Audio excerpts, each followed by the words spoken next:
Welcome to Buddha at the Gas Pump. My name is Rick Archer. Buddha at the Gas Pump is an ongoing series of conversations with spiritually awakening people.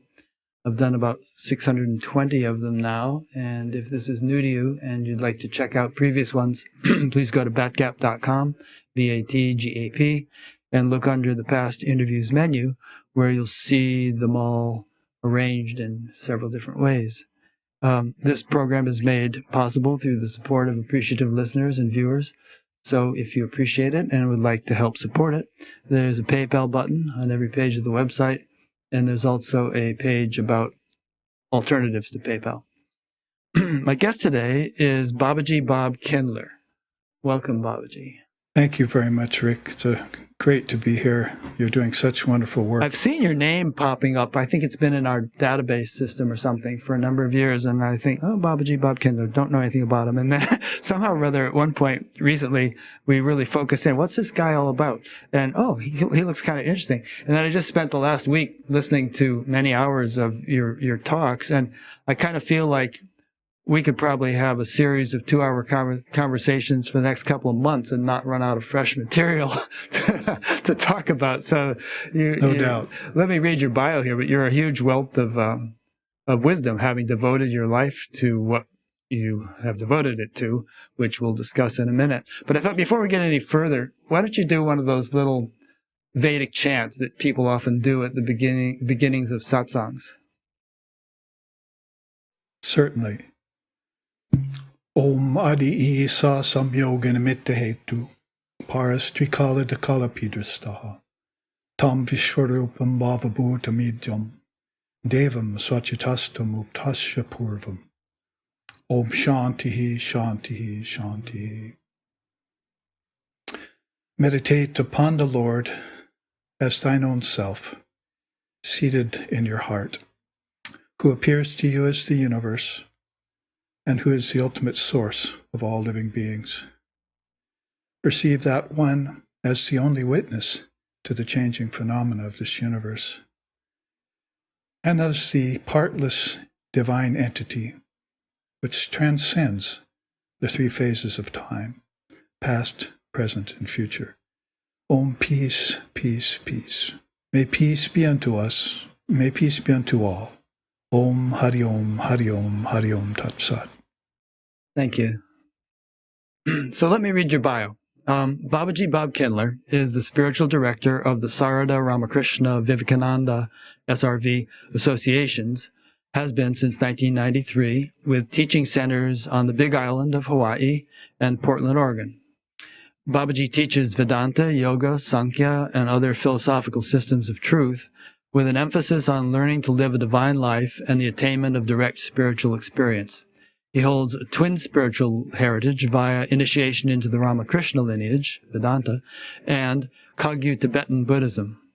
Editor of Nectar of Divine Truth, which I have a copy of here, a journal of universal religious and philosophical teachings. He is also the author of over a dozen books on spiritual topics, including Dissolving the Mind Stream, A Quintessential Yoga Vashishta, 24 Aspects of Mother Kali, and Footfalls of the Indian Rishis, Charting the Timeless Wisdom of Mother India. I have a copy of this one here, and it is a honker of a book, really impressive. In fact, not only is it impressive in terms of its weight and its content, which it just arrived yesterday, and I've only had a chance to skim some of it, but it smells good.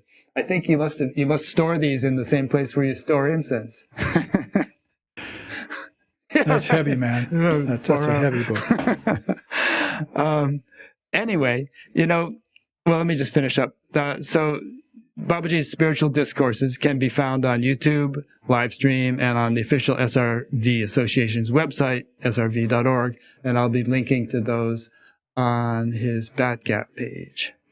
And, one thing the impression or thought I kept getting as I was perusing all these things that you've written is that all this is kind of evidence of a very focused, dedicated life. I've heard you mention, I've heard other teachers mention that And there's even a verse in the Gita, that verse, for many branched and endlessly diverse are the intellects of the irresolute, but the resolute intellect is one-pointed. And there's also yoga, skill, and action. And it's like you couldn't produce all this without a very focused mind. And a lot of great scientists have said similar things. People like Einstein and Newton and others were famous for their ability to focus like a laser beam and just go very, very deep into whatever they were doing and really become quite oblivious to anything else that was going on while they were doing it.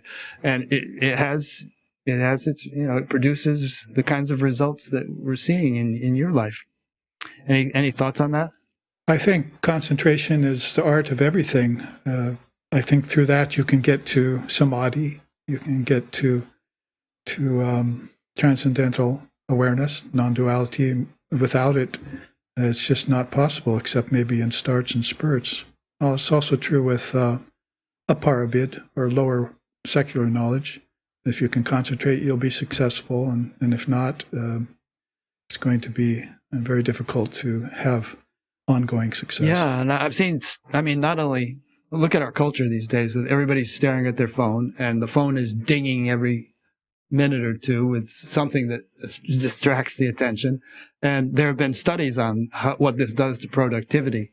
If people are constantly interrupted by emails or phone messages or anything else, it takes a good while to refocus again after such an interruption. You don't just instantly snap back. Yeah, you know what this is, right? Finger? And this. What are you doing? Mudras, right. These are mudras. Uh-huh. These are mudras. So we have a kind of a joke nowadays here in SRV that people are born in shapes, that follow their mudras. So I think, like, my brother's a world famous violinist. So he came out of the womb like this, Yeah. So all my father and mother had to do was just drop a bow on a violin there, and he could start playing. And he did, very early age. So I think the mudra of the future, if we're not careful, is probably going to be something like this. You'll see your baby come out of the womb holding a cell phone, as it were. And that's samskara, they call that in Sanskrit. Some people have sort of died as a result of their cell phones stepping in front of traffic or falling off the rim of the Grand Canyon, or things like that, because they're so absorbed in them. Lord protect us. Okay. So your path is a blend of Advaita and Shaktism, which I presume is related to Kashmir Shaivism. Correct me if I'm wrong.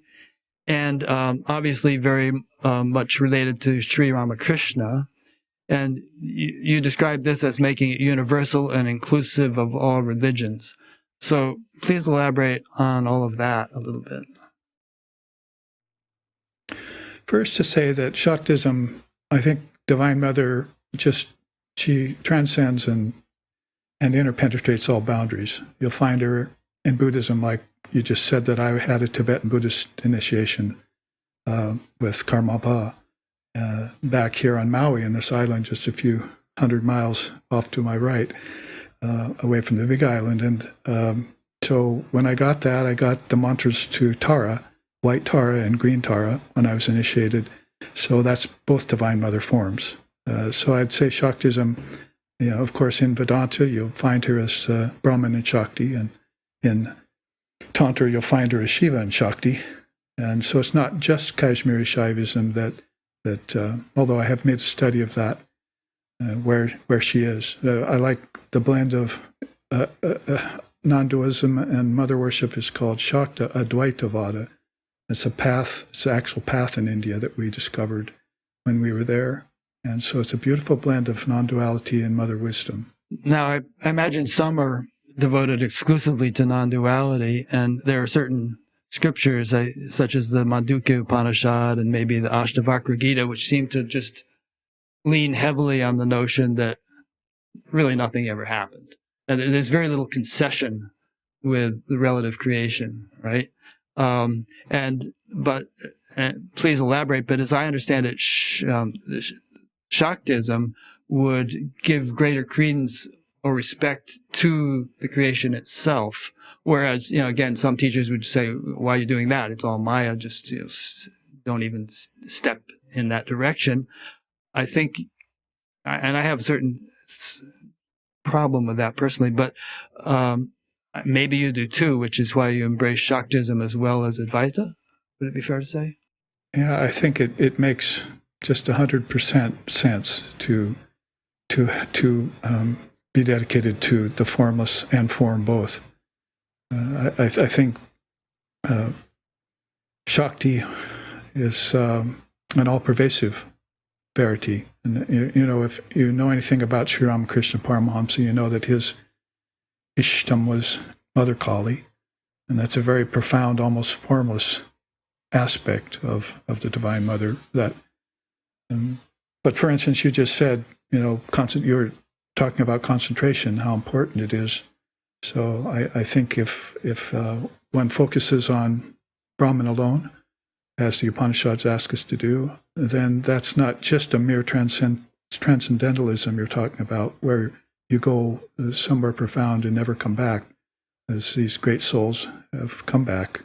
Difference between a Videha Mukta and a Jivan Mukta is one who will take one birth and then see everything here. And like Buddha say, I'm gone and gone forever.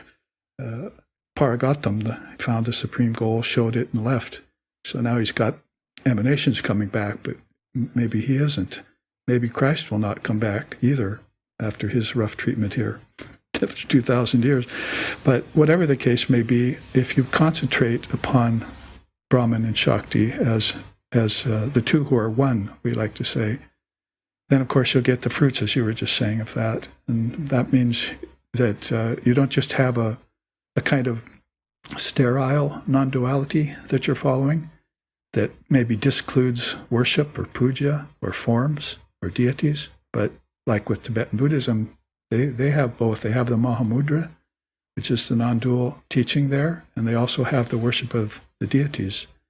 So that's much, much richer and much fuller, is my feeling, is my experience. Yeah. One of the reasons I favor that approach is that I just have the sense in everything I perceive that there's a kind of a miraculous intelligence or complexity functioning in it. Like if you watch one of those animated, computer animated videos of the mechanics of a cell, for instance, it's jaw dropping. I mean, the degree of complexity and intelligence that's on display within a single cell. Cell biologists say that a cell is like as complex as the city of Tokyo, and yet it can repair itself and replicate itself and all that. And to just sort of brush that off as Maya without due consideration of the profundity of what you're actually beholding seems to me to kind of sell short the marvel of creation, or just dismissing creation as Maya and then going on to the next topic or something, kind of seems a little insulting or something to the divine from my perspective. Well, Sri Ramakrishna said that, like the skin of a mango, that's Maya, but it has a function in that it protects the flesh until the fruit is ripe, but nobody eats the skin. Because that'll give you a rash. Yeah, you know that mango in mouth. Way very well. So he had lots of nice stories like that, simple analogies about Maya, the necessity of Maya, not just its beware of Maya kind of aspect. Remember, Divine Mother is Mahamaya. That's one of her great names, Mahashakti, Mahamaya. So she's the controller and overseer of all phenomena. If you blend that with non-duality, then you'll know the advantage of attaining formlessness through her, through the porthole she offers to us to get to a nirvikalpa samadhi or a sampragata samadhi or satori or any of the ways in which the traditions, a beatific vision, if you wish, or fana in Islam, I mean, she'll offer you a way to get to that divine reality. We love to say Ma, Ma, Ma in our tradition, because those are also the final words of Sri Ramakrishna. And so I was often saying, Ma doesn't mean just matter and activity. Ma means moksha and Atman, too. So what it stands for, Divine Mother Reality, is very profound and all-pervading. There's probably fewer better words in English than words like all-pervading. Just dwelling on this theme a little bit longer, the way some people seem to frame it, it's as though the creation were some kind of mistake that we've fallen into, and the whole purpose of life is to get out of it as quickly as possible. But I don't think God would make this whole fuss as a mere mistake. There must be some evolutionary purpose to it, both for we as individuals, insofar as we actually exist as individuals, and perhaps for God himself. Mother Teresa, who was it? No, Saint Teresa of Avila said, it appears that God himself is on the journey. Yeah, I think as human beings, that's true. As transcendental reality, God is a-create, Swami Vivekananda told us. Creation is all happening from the mind, from the cosmic mind to the collective mind to the individual mind. Those are called the three levels of mind in our tradition. So that's all projectionism. Sankalpa, they call it. Krishna calls it in the Gita.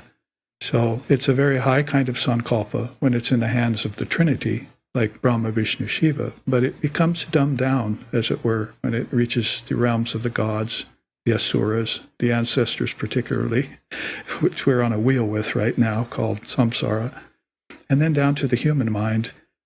So these teachings of the Dharma go very deeply and help us understand this idea that, as Vivekananda would often remind us, that Brahman, or what we're calling God, does not move and does not incarnate. Where would be the time of the coming of the soul when all of time is in the soul? Where would be the space to which the soul would go when all the space is in the soul? Which is why I started out with that Sanskrit chant, meditate upon the Lord as thine own self seated in your heart. And that fulfills every criterion, both with form and beyond form. And I think it's only through that kind of deeper realization that you can, if you like, depart from the world in full knowledge of yourself. Whereas the risk outside of Mahamaya, if you do fall victim to Maya, ignorance, delusion, illusion, the way they used to describe it, or if you want, name, form, time, space, and causation, or karma.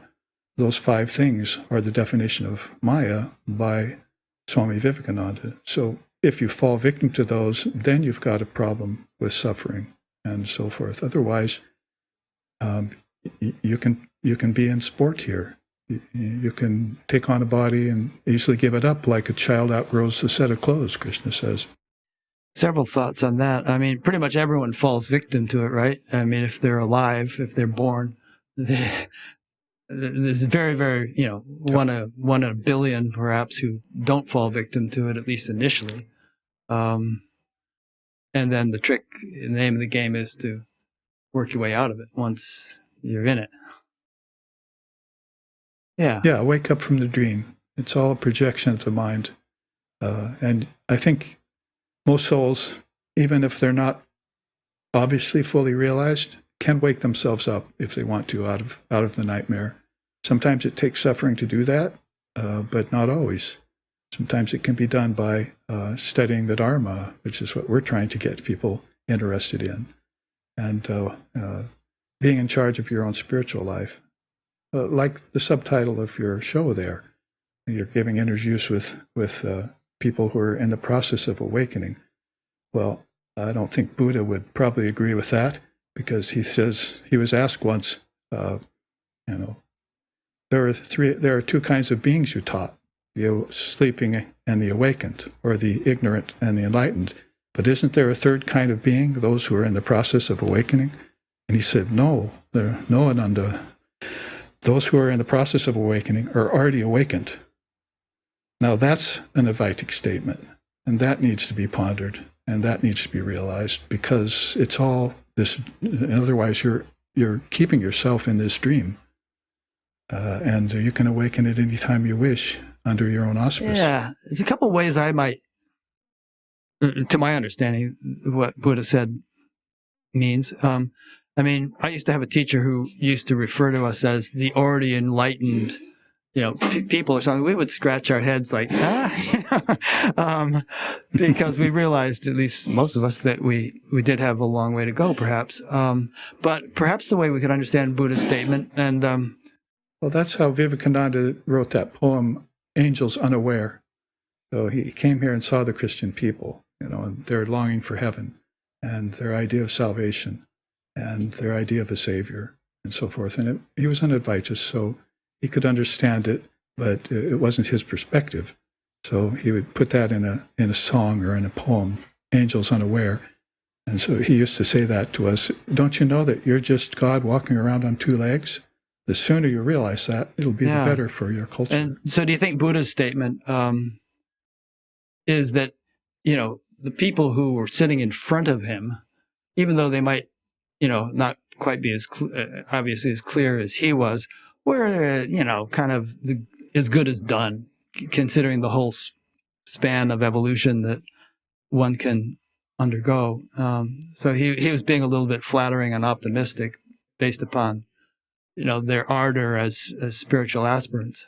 For sure. And I certainly didn't mean to cast any aspersions on the subtitle of your show, because there's also the fact that he might have been speaking specifically to that one person who asked the question, and he needed to know that for himself, but he might not use that same answer for another level of. And actually, the subtitle of the show used to be interviews with spiritually awakened people. And then after a while, we began to realize that everybody's a work in progress, and so it just seemed too static and superlative, so we changed it to awakening. It opens up a whole possible can of worms about a non-duality, what people are accepting as being perfect nowadays. There's a lot of people that jump to the goal before they're qualified for it. And we see the effects of that in spiritual life. Particularly in the West. Yeah, well, that's one of the things I want to talk to you about. We might as well just launch right into it. You've probably heard of the term Neo-Advaita, and I've run into many of these people, and it just seems like it's a syndrome of a sort, where a person sort of goes to some satsangs and reads some books, and the teacher may say to them, "You're already enlightened. Don't bother doing any practices, because practices kind of imply that there's a practicer and there really isn't. And you're just reinforcing the practicer if you do practices, and just accept that you're enlightened and you're as good as done." And, I avoid interviewing people who talk that way. Exactly. I mean, that's doing the Advaita an injustice, I think. In fact, my teachers, the ones I respect the most, and others that I revere very much, have said that you must do sadhana every day, even if you are enlightened. For instance, Shankara would always talk about keeping the mirror of his mind wiped clean. But that means he knows the difference between the Atman, or Buddha nature, and the mind, that they're two different territories or two different things. So it really helps to discriminate, separate the wheat from the chaff. And I think in India, the Dharma teachings and what we call Atmagyan, knowledge of the self, are directed expressly at that, and would help you avoid such a way of thinking. I heard that the Buddha himself meditated regularly all of his life too. I'm no expert on the Buddha, but someone told me that. And I think someone asked him why, and it was kind of like what you said. It's kind of like what Shankara said. Right. I think he was asked that, and Shankara said two things. So because I want to keep my vision of God perfect now that I have it, and the mind collects cosmic dust. Like you just said earlier, we're works in progress, so the mind is never going to be pure. We hear about pure mind and Buddha mind, but that doesn't mean that. It probably means that when you transcend mind, then you understand what pure mind is. But the second reason Shankara gave was to be an example to others. So always Krishna says, people who do sadhana are favored by the Lord. That is spiritual practice. Buddha said the same thing. He said, sloth is the rust of societies. Non-recitation of wisdom scriptures is the rust of monasteries. Non-self-effort is the rust of households. So be like a noble guard at the gates of a great city, always on vigil. So that's the sadhana that one does. And it keeps the Maya away. Otherwise, it tends to seep in. Insidiously, also, incrementally, I mean, it seems to me that, I listened to your whole series on the evolutes of Maya, and I think one of them was something along the lines of, I'm phrasing it in my own words, but something along the lines of, the first thing Maya does is delude you to the fact that you're deluded. And once that trick has been accomplished, then anything is, anything's, yeah, it's like opening the gates to light, but letting a bunch of other critters in too, because the gate's been closed so long. Now, I think if people hear this conversation and they think, spiritual practice is such a chore, then I don't blame them for not wanting to do it. But in my experience over all these years, it's always been something I've looked forward to. It's like the highlight of my day. And so even if I'm really tired or something, maybe I'll lie down, take a nap for a little while, and then sit up and meditate. And it's blissful. It's enjoyable.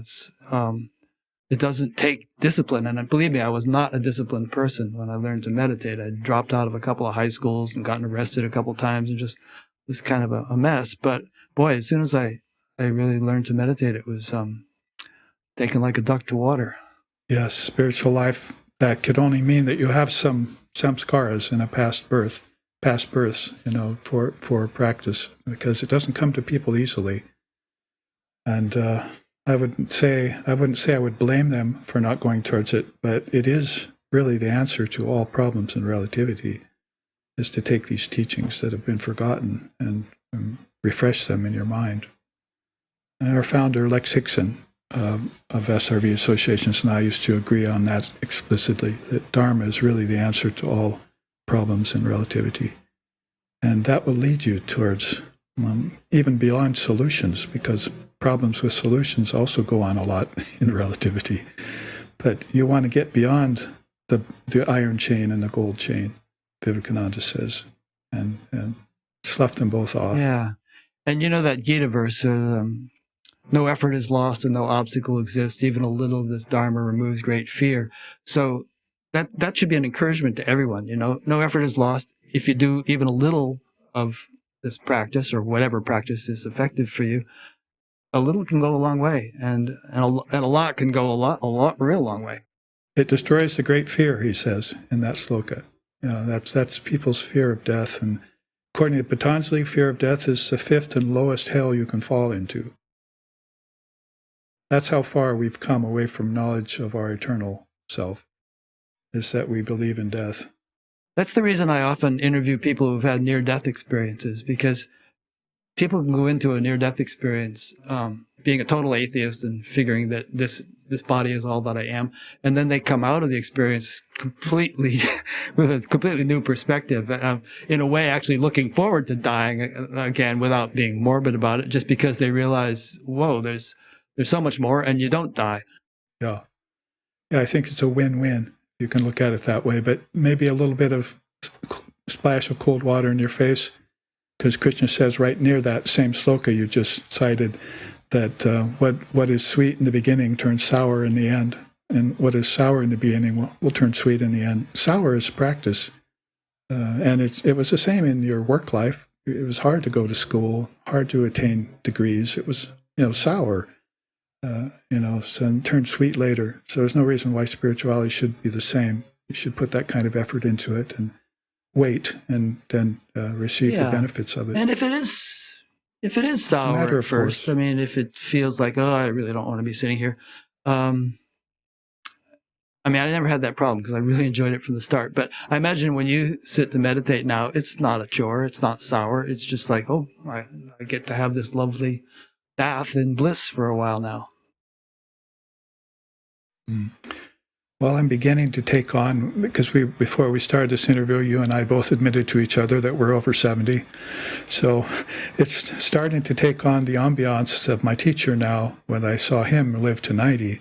And, his teacher had told him, that Sri Sharda Devi, the Holy Mother, told him that does God exist only when eyes are closed and cease to exist when they're open? Well, I saw him in that state where he was just seeing, his meditation was all the time. It wasn't just an hour or two. So, he had achieved what we call Advaita, non-duality, and therefore was living in that non-dual state. And external and internal, as Shankar says, just became fused into one divine reality. And then he passed his time contentedly, and he was free. I mean, isn't that what we're really talking about when we talk about enlightenment or an awakened state? It's not just an intermittent thing that comes and goes. It should be 24/7, whether you're active or sleeping or meditating or eating or whatever. There's just this continuance of pure awareness.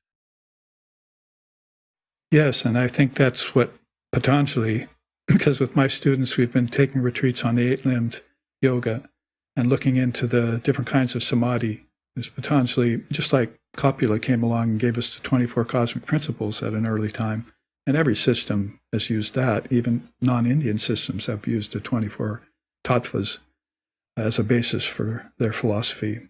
Tattvas mean insentient principles. They're such like earth, air, fire, water, and air, ether, tasting, touching, hearing, smelling, seeing. And then those same 10 in your mind, the tanmatras are called, and the fourfold mind itself, the ego, the manas or mind, the intellect, the buddhi, and the thoughts of the mind, chitta. Those are called 24 cosmic principles. And so just like Kapila stated those for our benefit, then we had great teachers come along later that also solved these problems for us and gave us a sort of, like I was just speaking about Patanjali, when he came along, he used that 24 cosmic system to form his sutras. And in those sutras, he starts to tell you about what happens to you when you practice the earlier limbs and how this turns into samadhi of seeded kind, seeded samadhis. That is, there's a seed that something comes from. And then there's one unseeded samadhi. So you've got seeded samadhis, or savichara, savitarka, nirvichara, nirvitarka. These are all kinds of samadhis people have, and I'm just bringing them up in response to what you said, is that these are the samadhis that come and go, so that we're not always constant in our awareness. We go into them, we come out of them. Maybe we even do it before we're enlightened, unknowingly. That people are having these profound states come upon them. But it's very good to study them by a master like Patanjali. I used to hear, I guess this is a traditional Indian analogy to describe this stuff, but when they used to dye cloth in ancient India, they would dip it in the colored dye and then bleach it in the sun, and then dip it again and bleach it in the sun. And so when it's in the dye, it's just pretty much the same color as it's going to ultimately be once it's fully dyed, but they have to keep fading it and dipping it in order for it to become color fast. And so that analogy was used to relate to the idea of sort of going into samadhi in a temporary way in meditation, and then getting back in activity. And the activity tends to fade it, but at the same time, it integrates it, and neurophysiological changes take place so that eventually it can be sustained 24/7. And it's beautiful you mentioned that, because Sri Ramakrishna used to tell a story of the dye master, and people would come to him with their cloths, their white cloths. Please dye this yellow. Please dye this red. Please dye this ochre. And they would give him the cloths. He'd put them in a vat, bring it out, and it would be the color that they wanted. So one man was looking on, he said, how is he doing that with one vat? Whatever color is, they asked for it comes out of that same tub of dye. So he walked up to the dye master and said, please dye my cloth the color of the dye in your tub. That's non-duality, you see. So it's a field of all possibilities. So all the different diversity comes out of it. Is that the point of it? The dye master is that one who has mastered all levels of existence, and therefore he owns that one dye that can color anything, any color he wants for anyone. So that's a great. That's an avatar or a great soul. I want to interject just one thing, which every time I talk to somebody like you or study Vedanta, which I do regularly, or any of these other systems, I'm always impressed by the sort of the intellectual sophistication of these systems, just the depth and detail with which these ancient people have fought this stuff out. It really makes Western philosophy pale by comparison, although some of that is really voluminous, but the clarity and precision, that these subtle realms are understood. And, an important thing is it's not just understanding, it's experience. The people who say all this stuff aren't just philosophizing in the abstract. They're just basically describing stuff that they themselves have experienced. So in that sense, it's empirical, it's scientific. Right. They did the practice that was advised to them by the people who had realized the truth. And then they too realized the truth. It's really very simple, straightforward. But you have to give it time, and you have to take up a teacher, take one path. Both Kapila and Patanjali recommend that. Study one path deeply until, dig one deep well till you get water, they say. Not a bunch of shallow wells. So this kind of, and that might even lead us on to another topic you might want to discuss, but this kind of, or that we've already mentioned, is this kind of menu tasting that's going on in the West. We look at, say, you and I have been alive that long, so we saw the 60s, and, we saw Zen Buddhism come, and then we saw, Tibetan Buddhism come, then we saw Sufism come, then we saw Dzogchen come, and Zen Buddhism.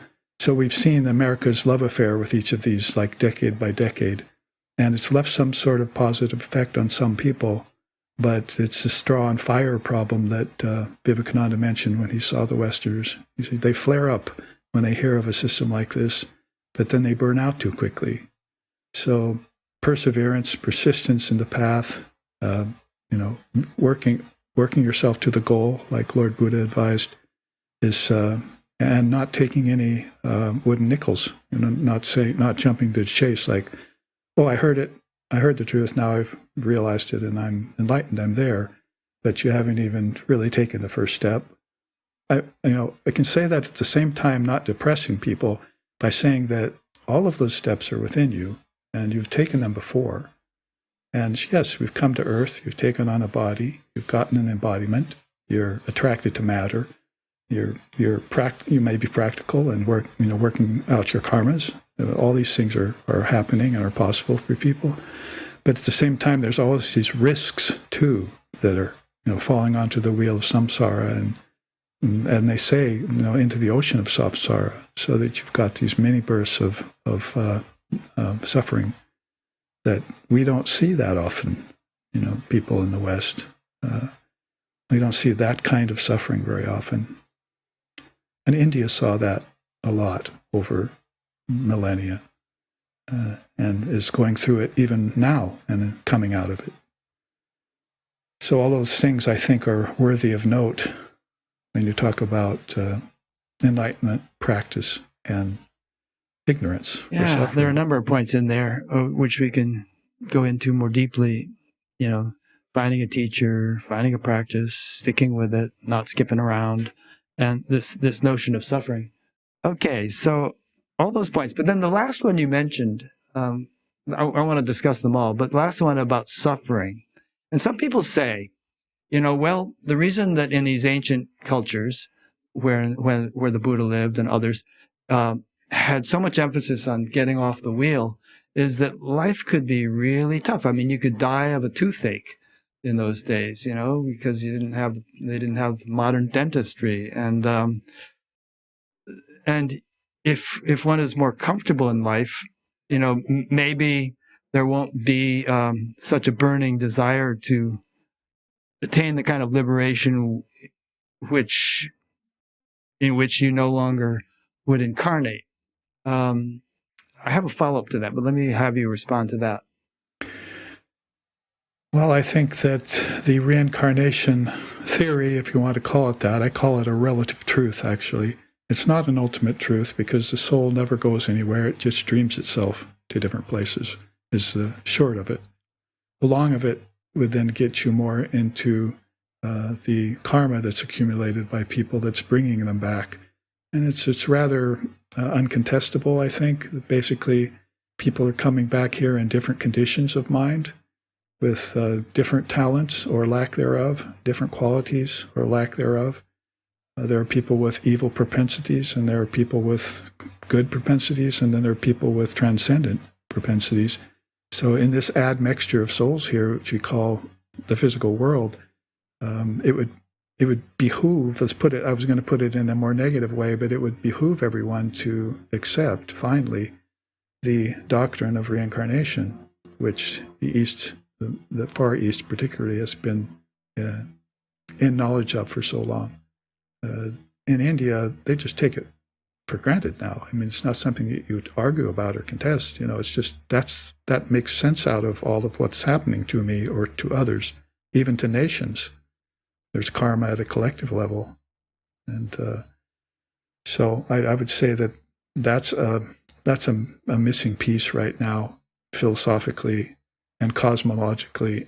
Yeah, I agree. I interviewed a guy named Jim Tucker at the University of Virginia, who he and his predecessor, Ian Stevenson, had interviewed and are still interviewing. He is literally well over 1,000 kids who remember past lives in verifiable detail, like the name of the the aircraft carrier that their plane took off from in World War II, and the name of their friends, and the name of the type of plane they were flying. This is like a little kid who's like 4 or 5 years old and hadn't even studied any of this stuff. I remember stories like that, yeah. And also Christianity, many argue that reincarnation used to be part of it, and it got edited out at the Council of Nicaea or some such thing. Yeah, along with karma. I think it didn't want to really give people control of their own destiny. They wanted to fill the coffers of the church, and it's the same with religion everywhere, really. It's not just Christianity. But I could say this, and I've often taught this from a more Advaitic standpoint, is that I think when you remember your past lives, as Krishna tells Arjuna in the Gita, "Oh, I've had many, Arjuna. You've had many too, but I remember all mine." I think when a great soul like Sri Krishna or a great soul like that incarnates, it's not the details of the life that he's remembering. It's the essence of life. They always remember their Atman, or their Buddha nature, or their Busho in Zen. That's what makes everything else possible. That's what makes the details able to remember them. Is that so? If, say, people go to New Age parties or something, and they've heard about it. Well, I was Mary Queen of Scots. Yes, well, I was such and such. So well, you must know how. You must have a samskara for being beheaded. Let's see if you fear this knife when I pick it up. You see, but whatever the case. Those are just, nobody ever goes to a party and says, well, I was a street sweeper, in my last lifetime. But how many lifetimes people have had, I think it's a little bit shallow to think. It's sort of like deja vu, the way we used to use it back in the 60s. Oh man, I remember I've been here before. Yeah, probably thousands of times.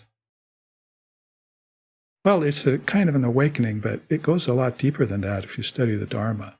Karma and reincarnation are huge topics, and they have a lot to offer in their study. But I think if you study them, accepting there at least the possibility of them, then that would be good. If you're, and this will probably lead us into another direction, but if you're just scientifically oriented, physics only, then, that's not going to occur to you, going to be an option. It could, though. I don't see any reason why a quantum physicist couldn't also appreciate reincarnation. There's nothing in quantum physics that refutes it or anything like that. And this guy, Jim Tucker, I mentioned, he really does try to be scientific in his analysis of it. And like you said, it's a huge topic. And I think it's also huge in the sense of important, because if that's the way life works, if that's the way the universe works, it seems to me it makes a big difference whether you realize that or not. It makes a big difference in terms of the way you perceive your own life and feel about your eventual death, and your whole deep kind of sense of safety or security or contentment or anything else would be different one way or the other, depending on whether or not you get that point. Yes, this thirst for life forever quench, it drags from birth to death and death to birth the soul, is how Vivekananda put that. And he talked about that being a lifetime of piling more gloom on gloom. So he wasn't really kind to the fact that people would forget about reality and not try to experience it, and at the same time just allow the field of the mind, to go fallow and not keep current with where you've been. I remember speaking at a college. One of my students helped me speak at a college somewhere in Wyoming a few years back.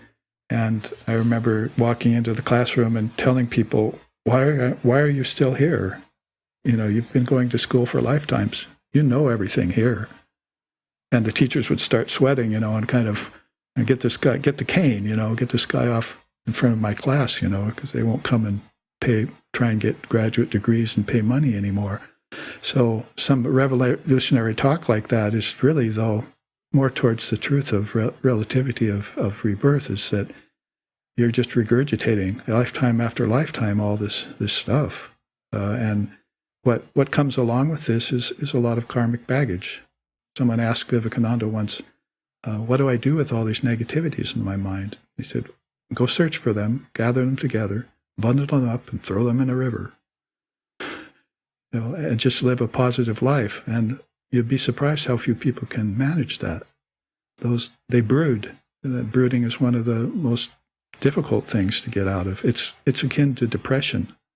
So, if we want to start talking on the level of duality or even fundamentalism or samsara, then you have to face off with those problems that are facing humanity. You can't, my teacher used to say, you can't get to the infinite through the finite. You cannot reach the Lord within you, the ultimate reality, by following the track of the world. You're going to have to transcend it. It could be used as steps, but your ancestors and you are just trading places all the time. How long do you want to do that? When there's this freedom beyond that. Vivekananda used to say, why give people dirty ditch water to drink when the stream of eternal truth is flowing right next to them? Yeah, there's several themes in there.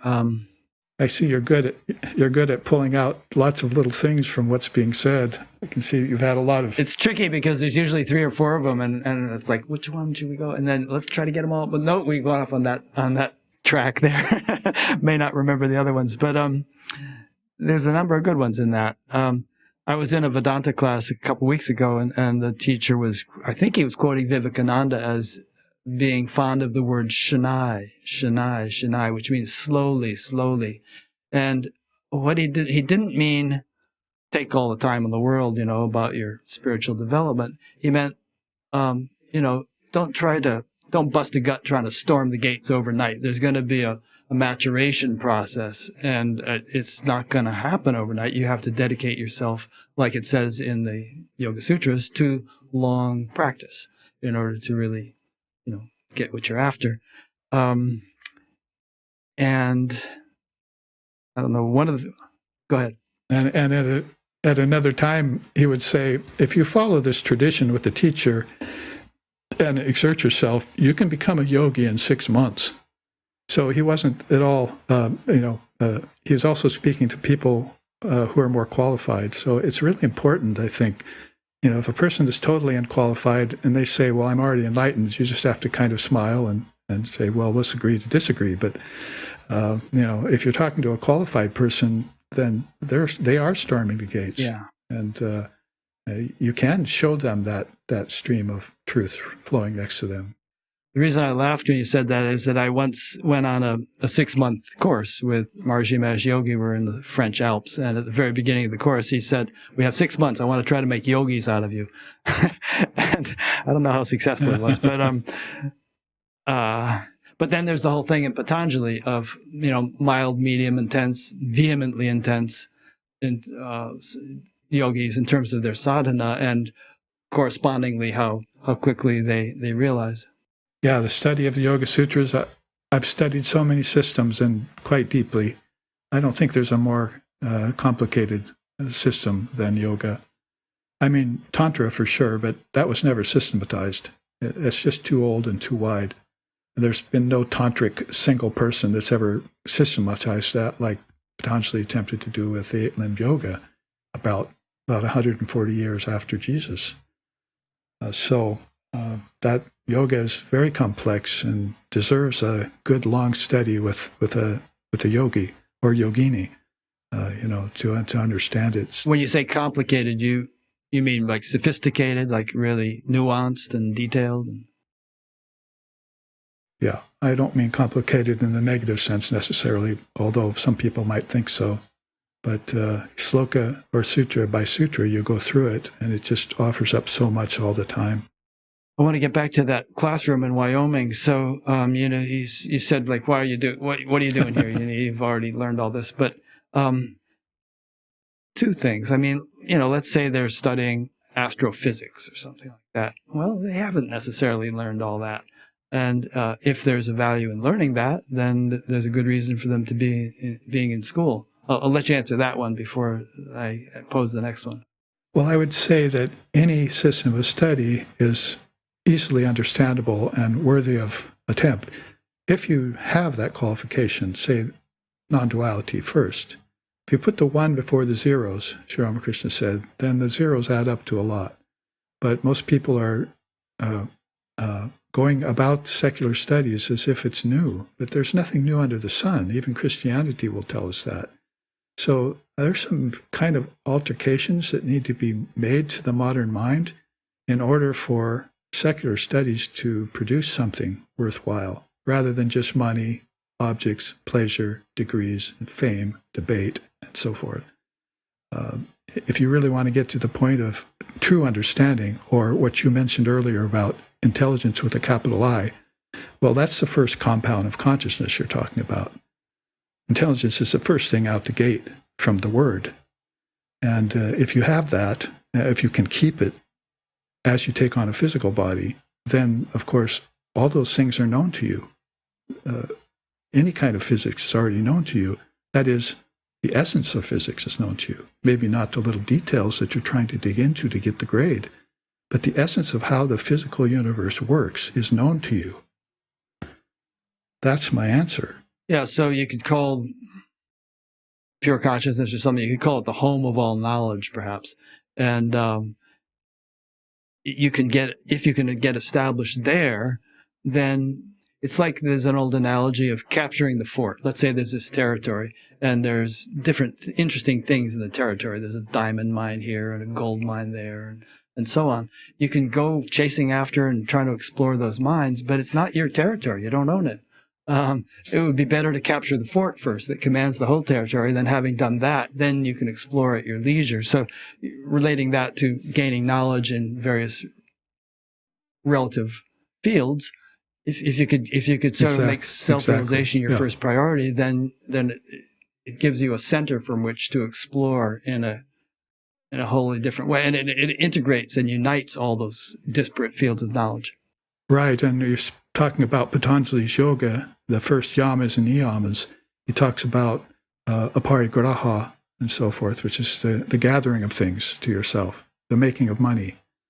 And Buddha talked about that too, 700 years prior to him, in terms of the Eightfold Path, how to do right livelihood and all that. When it comes around to Patanjali's time of talking about aparigraha, he says that the effects of that, or let's put it this way, the effects of not mastering aparigraha is that you're routed toward money the minute you're born. Your parents will route you toward making a living towards getting a degree, towards getting secular education, and nothing about philosophy, dharma, or anything to prepare you for the risks of getting attached to the world of name and form and time and space, getting attached to Maya without even knowing Maya even exists. Vivekananda said those people are like fish who, after the fisherman throws his net, are at the bottom, sunk in the mud, thinking they're free, but they've got the net in their mouth. So aparigraha, I'm just saying this, Ahimsa, I'm getting a seminar on nonviolence next weekend. And aparigraha is another great study about money making and what it does to people and how it's okay, it's fine to do it and necessary in this world to do it if you put in front of it first knowledge of the self, just knowing who you are. It's really quite simple teaching, but it's overlooked. So it would be nice if society were structured such that the educational system provided a means for self-realization as it trained the kids in all the various other things that they might learn. Then it would be a really balanced, sort of development. Yeah, Swami Vivekananda has some writings on education, some small books that were put out, where he says that he would like to see the grade system abolished and get people out of the classroom. And so, because then the younger people would learn with the older people, and the older kids would know how to guide them, and the younger people would have ideals to look up to amongst their own school. So there are some major changes to our educational system that he wanted to see, and getting people outside the classroom into nature, like the old rishis. They learned a lot of things out sitting near the stream under a tree, interspersed with periods of quiet meditation. And then you learn something. Then you meditate on it. Then you learn something. That's a way that learning can proceed in a much deeper way. I would suggest that all the problems we see in the world, environmental degradation and, economic inequities and crime and political mess, all this stuff is political, wars, military. It's all just kind of symptomatic of what we're talking about here, which is that self-realization is not even, its very existence isn't even known by most educators.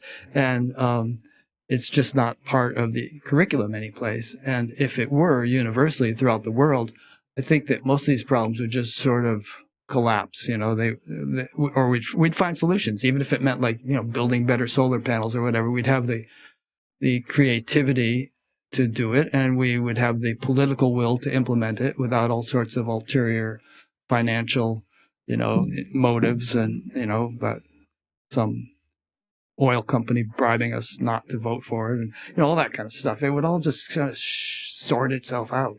Yes, and the eternal money-making wouldn't be at the foundation of it all. Knowledge of the self would be, because, matter, attachment to matter has always been one of the evolutes of Maya, as you heard in that CD you listened to. I think that, what was I going to say? I forgot what I was going to say. Well, I'll go back to a point that I do remember that I was going to ask you about. Again, back to the classroom in Wyoming. Don't you think that there's a kind of a evolutionary journey that we're on, and that, we go from lifetime to lifetime, not arbitrarily, but, in order to gain certain knowledge or experiences that we need to have for our soul to kind of ascend the evolutionary ladder? Well, I think if you truly ascend the evolutionary ladder, you have what's called involution, and that's missing in the West, missing pretty much in the world right now. To go within, Jesus said the kingdoms of heaven are within. So really the kingdoms of heaven are your dreams. Because what's in you is just some fleshy organs and some blood and various things flowing through veins and muscles and stuff. So what's within is, what is that, the atomic particles or something? Well, they're not leading us anywhere. So true within then would be your mind.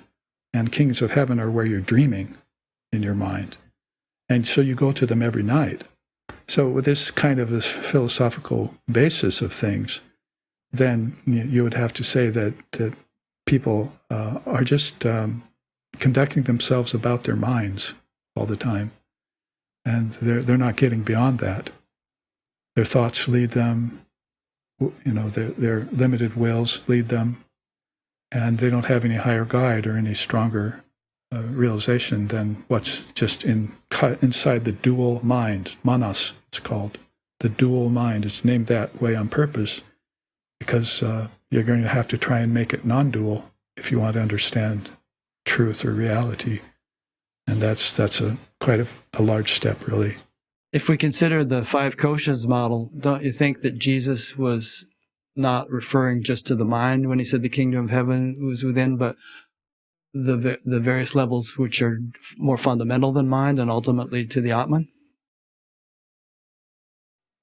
Yes, mind, but also include Vijnana Maya Kosha and Ananda Maya Kosha. To understand that, we'd probably want to look more at the three bodies and the three worlds. The five sheath system is pretty much just here's how you silkwormed yourself, in this lifetime. Covered yourself with 5 levels, like a coconut with 5 layers, but the kernel is inside, rattling around in there free. So 5 koshas is a system that's good for teaching that, how fault superimposition, how you took on these coverings when you were born. But if you wanted to know more the answers to the question we were just talking about, then you'd probably want to go to the gross, subtle, and causal levels of your being, which are waking, dreaming, and deep sleep correlatives, which means A-U-M, which spells Om. You're going to have to go to the word for all those beautiful transcendent triputtis, they're called in Sanskrit, triple teachings. There's that Gita verse, contact with Brahman is infinite joy. So infinite joy sounds a lot like the kingdom of heaven. And,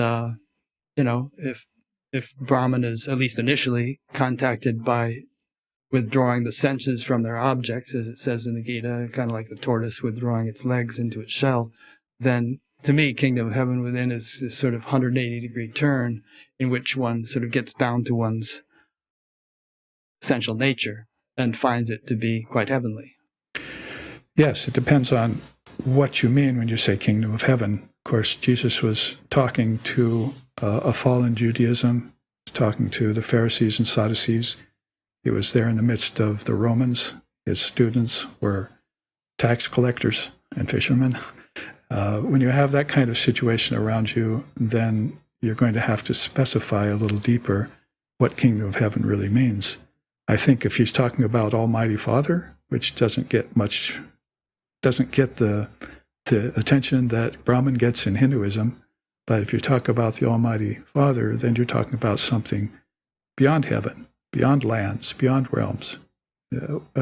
That's non-duality. But if you're talking about the kingdoms of heaven that mean that you come back with your ancestors, that's a lower heaven. And that should probably be defined for people outside of Christianity, maybe even inside of Christianity, because that's not a goal. It says right in the Upanishads, we gave up the heaven-seeking senses. That's a direct quote. And we realized that all the gods were in us. We didn't have to bow to them. They're inside of us. So the Upanishads are really express about that kind of direct teaching and the levels of mind and how to live beyond them and still utilize them. I guess the gods would have to be part of us if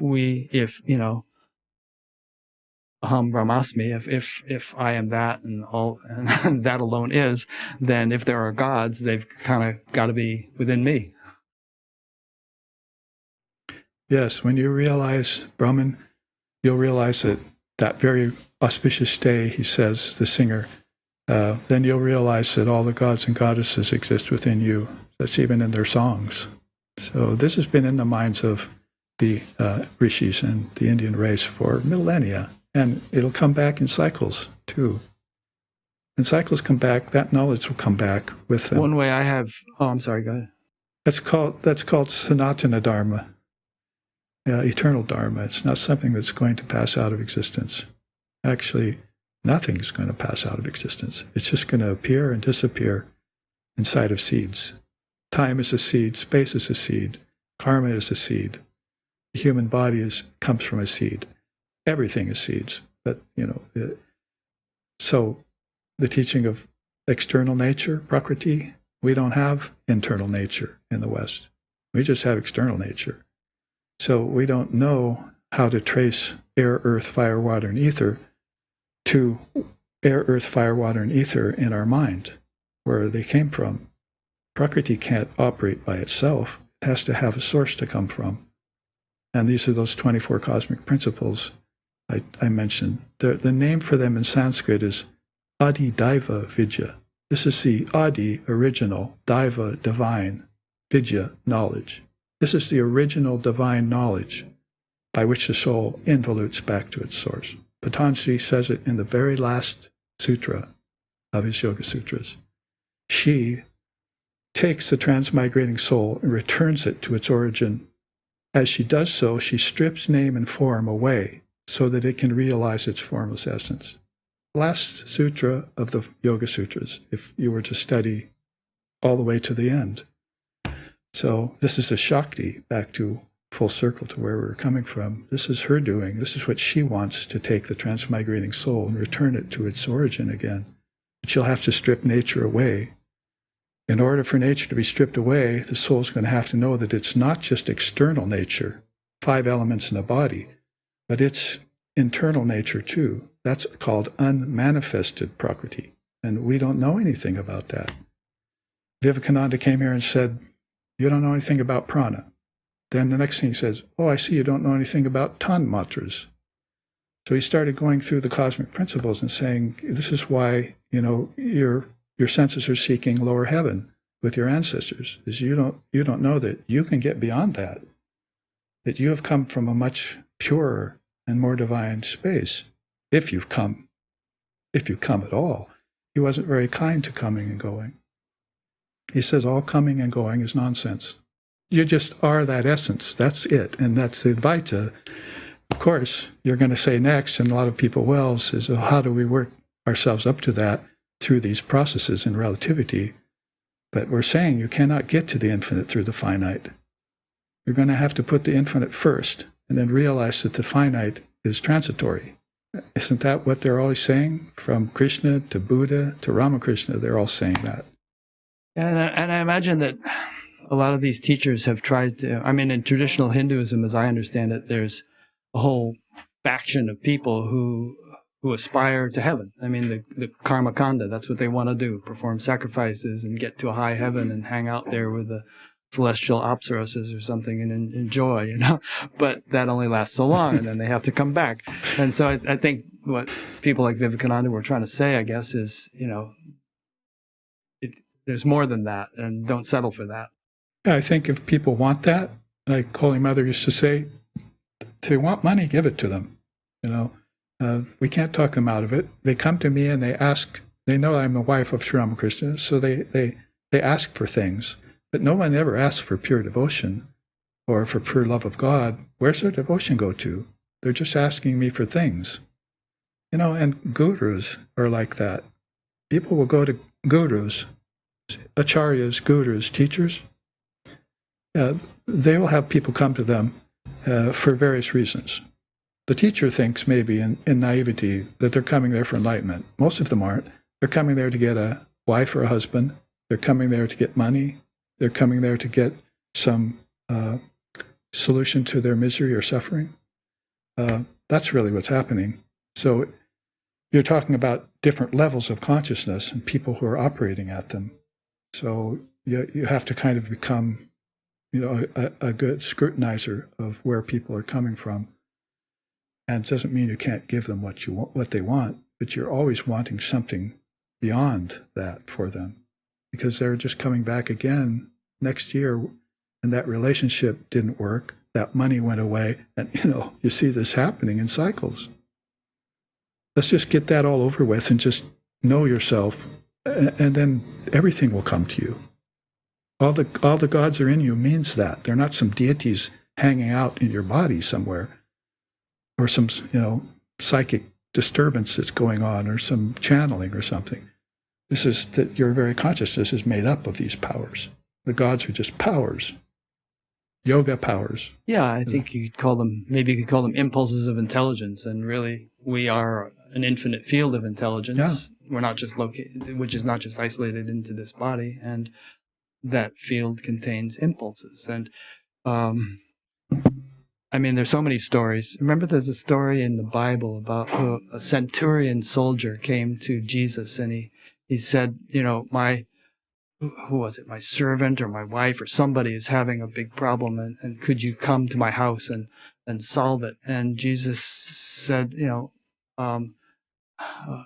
no, I know what it was. Jesus said, okay, I'll come to my house. And the centurion said, no, you don't have to come, because I know that you have sort of all, the way he didn't phrase it this way, but you have this all-pervading intelligence. If I want something done, I tell one of my men to go and do it, and I know it gets done. So you can just, without going there, you can make it happen, you know, because he's established in that state, which is already there at the house, and it can be taken care of from afar. I didn't express that very well, but yeah, that's non-duality, really.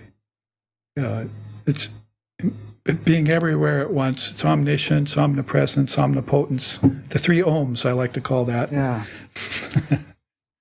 One thing we've touched upon in this conversation, but perhaps not quite so directly, is there's this debate these days between the progressive path and the direct path. And, you know, people argue them back and forth. And have you given any thought to that? Do you have any comments on that polarity? I'm pretty much, and very contentedly, ensconced in the non-dual path. So progressive to me sounds like growing, and growing is one of the 6 transformations. It doesn't happen. You don't grow. You just are. So that's the non-dual path. And so then the next thing you said would be the progressive or direct or progressive. The other path, direct path. It sounds a little bit more appealing to me. The quicker we can get out of this Maya and do away with our suffering, that is our necessary suffering, because our unnecessary suffering, I mean, because necessary suffering will happen to anyone here. That's also one of the 6 transformations of the Buddha. So the quickest way we can return to our true nature and be ourselves in this very lifetime, in Buddhism, you know, it takes 3 lifetimes usually to do that. 1 lifetime to recognize your folly, your karma, 1 lifetime to work on it, and 1 lifetime to be free. So if you live that 1 free lifetime, it means you died consciously at the end of your last lifetime, and you're a bodhisattva now, or in our tradition call it Jivan Mukta now. So that's what people are heading for, who are heading for enlightenment, and admittedly, so few are heading for enlightenment. They don't know what it is. They don't know it's possible in this day and age. They don't desire it if they even imagine it to be possible. It's like next week at my nonviolence seminar, I'm just going to have to admit to someone that my subtitle isn't very good. You know, bringing nonviolence into the world is never going to happen. Not this world. That's a pipe dream. But at the same time, suffering's not real. So that's a dichotomy that you're going to have to look at deeply. I mean, Sri Ramakrishna had cancer of his throat at the end of his life, for instance. And one person right toward the end said, "Doesn't that pain you?" He said, "Only when I talk to you, when I come down and talk to you. When you go away, my mind will go straight to the feet of Kali, and I won't feel this anymore." So he obviously had transcended suffering of all kinds and was living in a state free of suffering. I heard another story about that where he was, you know, moaning or something because there was a great deal of pain, and one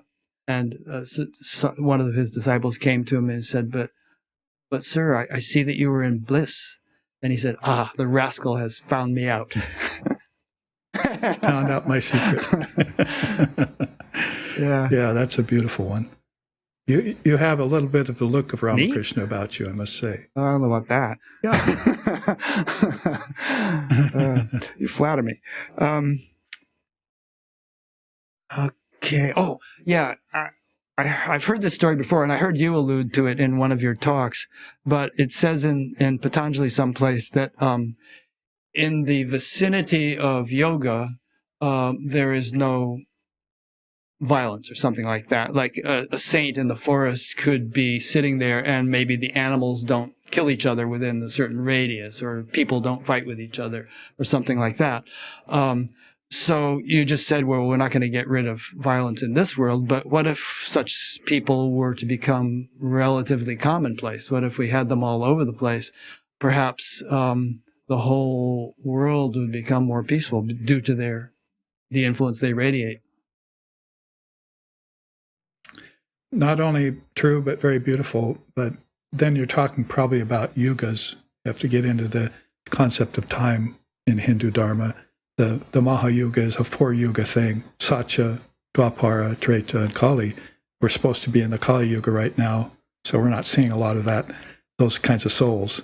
But when you hear, when you read Lord Yoga Vashishta, or when you read any of the ancient seers that taught Sri Ram when that avatar was present, who was before Sri Krishna, in the age before him, you hear them talking a lot about how this Dharma is known by all peoples at that time.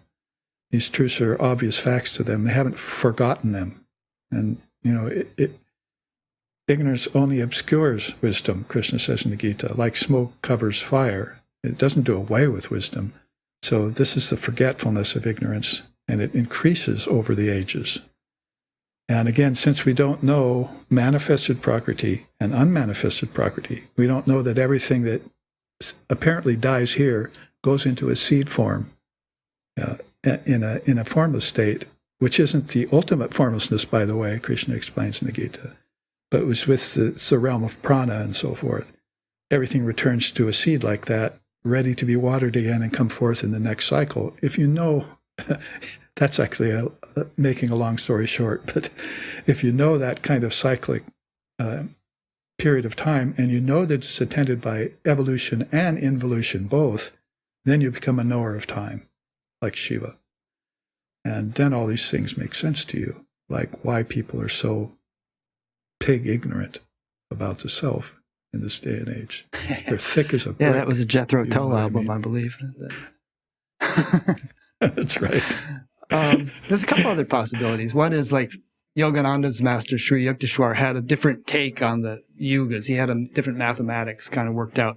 And I believe he thought that we could actually they wouldn't, Kali Yuga wouldn't last 432,000 years, but that we might actually be coming to the end of it pretty soon.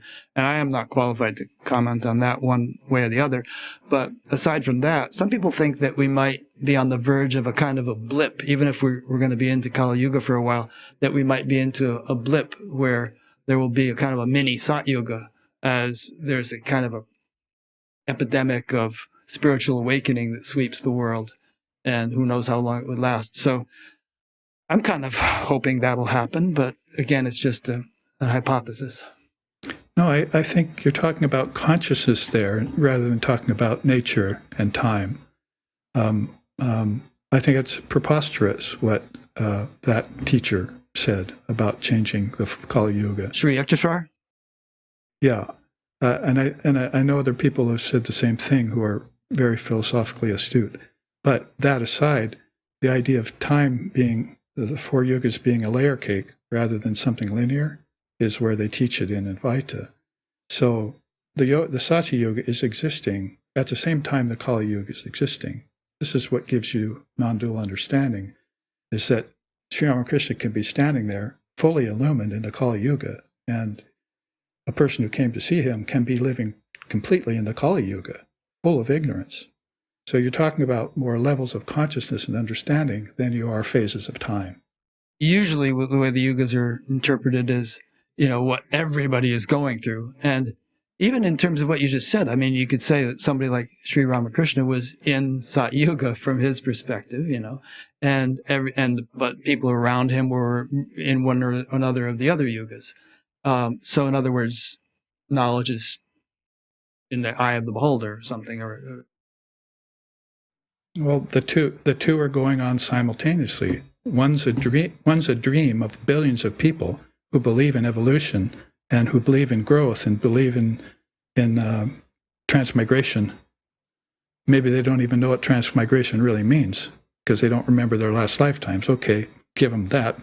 But there are people who are just living in that one presence, and that's the Satyam is known 100% there in Satya Yuga by all who are in the body at that time.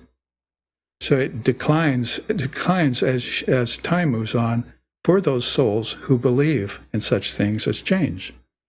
This is the one thing that Western philosophers, if we want to single them out like you did earlier, is the one thing they're missing. They don't know about aparinama. They don't know that nothing changes. They are so into change that even their philosophy is based upon change. There is no change. That's Maya, and Maya doesn't happen. Brahman is aparinama, changeless, and that's the truth, and that's all there is. And that can be put in 3 words. Tattvamasi, aham brahmasmi, can be put in 2 words, can be put in 1 word, sarvosmi. So anyway, this is why our Western brethren, God bless them, are missing again some of those essential components of how to put it, experiential philosophy. This is interesting stuff. I mean, there are several different ways I could pick that apart. I mean, you just kind of said that the yugas could be like a layer cake instead of linear. No, I said they are like a layer cake. Or different dimensions, if you will. Because you heard Patanjali's teaching about one eternal moment, the 6 gateways into one eternal moment. That's the eternal moment is what we're talking about here. Time is an illusion. Yeah, it is. And people buy into it. Yeah, it's a very convincing illusion.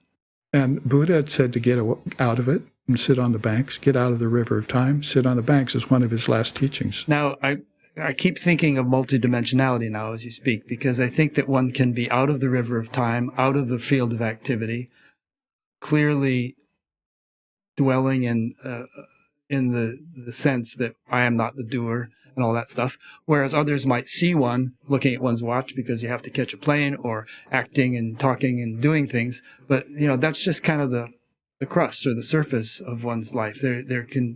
One's sort of awareness can span the whole spectrum and be primarily established in that which doesn't change, that which is beyond time, and that which doesn't act, and so on, while superficially being engaged in the other stuff. Yeah, that's what Sri Ramakrishna said. To be spiritual is not to be a fool. It's not naivete. So you're talking about simultaneously existing things, that spirituality and practicality can exist simultaneously. And when they do, that's when Maya doesn't exist. And when they don't, that's when Maya comes dancing back with its dance of Maya and flummoxes the mind, and people forget.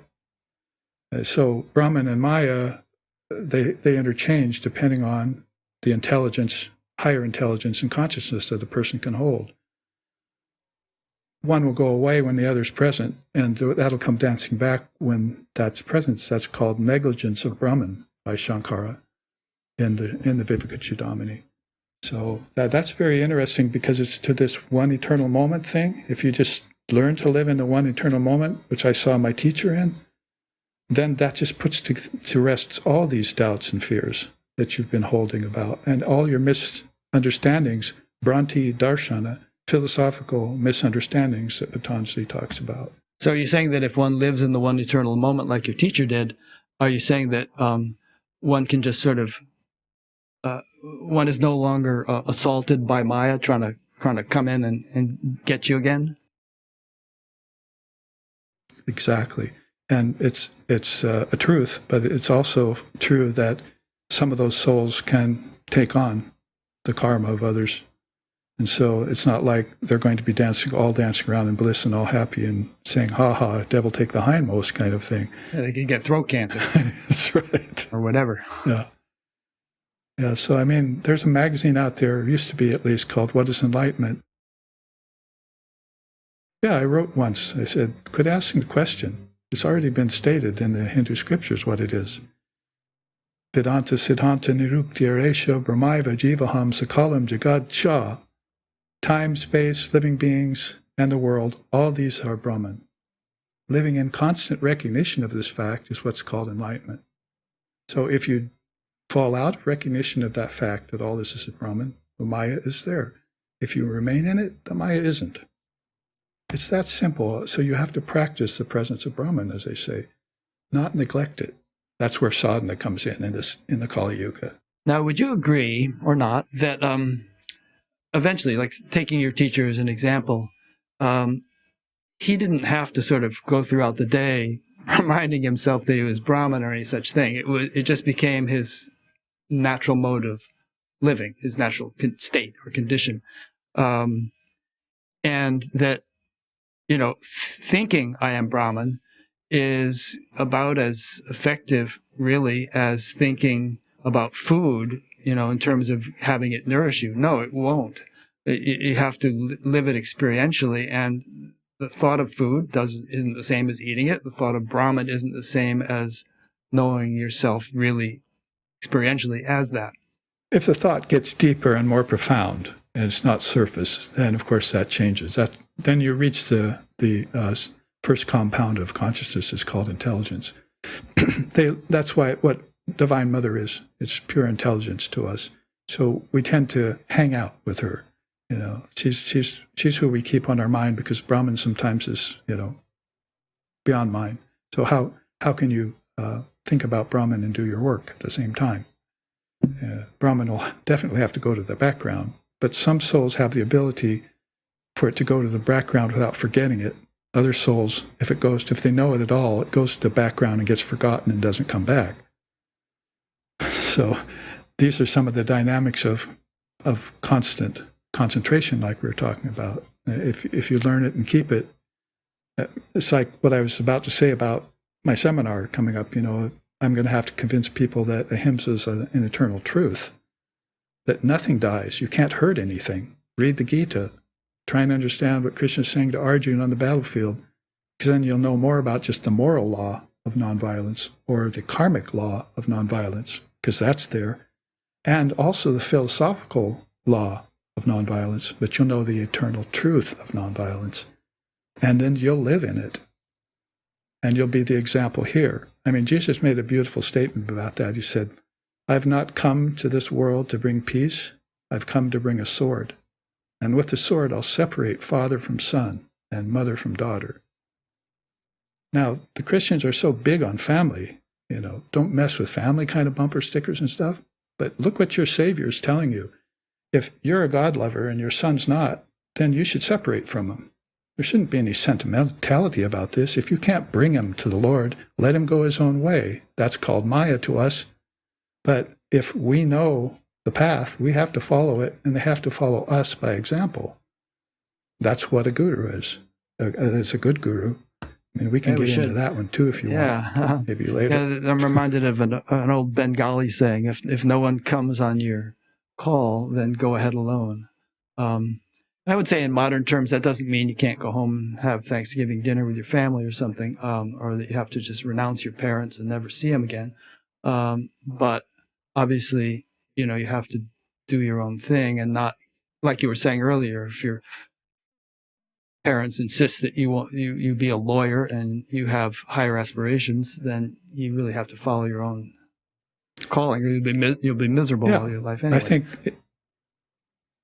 if you know these dharmic teachings, then you apply them situation to situation, person to person.